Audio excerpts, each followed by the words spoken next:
let's bring in our chief meteorologist, John Porter. And John, let's take it one by one. You have the ingredients. The first ingredient, you need it generally on the warm side. You sure do, and here's that setup. Plenty of warm air across the Central Plains. Yeah. And not only is it warm, it's increasingly moist. Take a look at these dew points that are in the upper 60s and low 70s, and that warm, moist air is being drawn north by gusty winds from the south right into the plains. This is the air that's primed for severe thunderstorm and tornado development.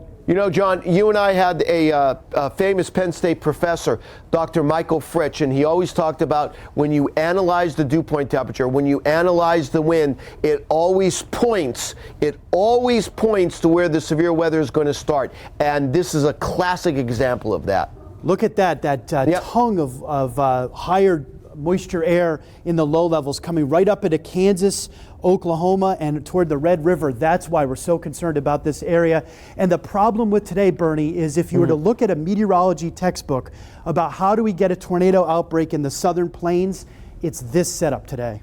Yeah, let's talk about that. So we have the warmth and humidity, but you need a trigger. Well, you've got this strong upper low, John, and even on the water vapor loop, look how fast things are moving on the southern tail of that across Arizona and New Mexico. My eye is immediately caught to that, Bernie. Yep. Here's that spin associated with that upper low, but watch how quick the clouds are moving across New Mexico into West Texas. This is that acceleration jet stream disturbance that's going to be moving out into the plains. That's the trigger that's going to ignite this whole setup here later today. And the energy map, a couple of things to point out here, John. Not only what we're going to be looking at as the red, but I'm going to stop this here. Let's talk about Dfluence, what that is and how that is important. All right, watch the winds around this area of this upper level low pressure area. They're going to be coming around just like this, and see how the air is spreading out here across, it's fanning out across the plain states. And when you see that type of configuration, that means that the air is going to be lifted quite rapidly deep into the atmosphere, leading to the development of these severe thunderstorms. And this is one of those main things that you just look back, as with all the experience of AccuWeather meteorologists, we look at that and we say, this is a dangerous setup. Yeah, let's clear that, John. That's the other thing. Watch that energy then. A lot of red showing up as well as we head toward the afternoon and evening. Sure does. That shows you the intensity of this jet stream disturbance, this upper level low.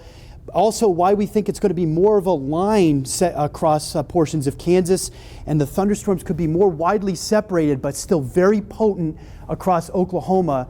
And that's where we're especially concerned about these long track and particularly intense tornadoes. All right, John, let's take a look at the future radar here as we go forward here. There we go, about mid-afternoon, the convection. I'm going to let this play. We're going to stop this late afternoon and evening, and there's that destructive line. There it is, and how it's setting up. Notice at 7 p.m. Central. This is the kind of thing, if you live in Wichita or Oklahoma City or anywhere along that I-35 corridor, know where you are going to be in a safe spot to ride out the storm if a tornado or severe thunderstorm threatens your community later. So you want to get there early this afternoon and stay there if you can. You don't want to be driving around during this situation, and then watch the whole situation congeals into a squall line of severe thunderstorms. This may have embedded tornadoes. It's going to race into eastern Kansas, southeastern Oklahoma, and toward Missouri, western Missouri, and then down even toward Bentonville, Arkansas, before everything shifts north and east into tomorrow morning. Still a damaging wind concern near Chicago first thing tomorrow.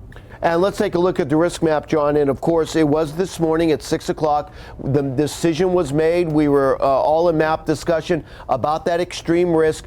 For someone that is the chief of the meteorology department here at AccuWeather, that extreme risk is very rare. We only do this, Bernie, once or twice a year. It's our designation for the most significant concerns about widespread and intense severe thunderstorms and tornadoes. And notice I've got our spotlight tool right on the area. I-35 corridor from Wichita to Oklahoma City, but don't let your guard down, of course, anywhere else across the Central Plains. This is going to be a widespread severe weather event, and we want people to be prepared, not scared. Know where you can seek safe shelter, and I want to urge you, if you have people, if you have family members in this area, give them a call, send them a text message. let them know. It truly can save their life. Ask them to download the AccuWeather app, turn on push notifications, and we'll keep you updated here and on the AccuWeather network. AccuWeather Chief Meteorologist John Porter. Again, John, thanks for joining us this morning. Thank you.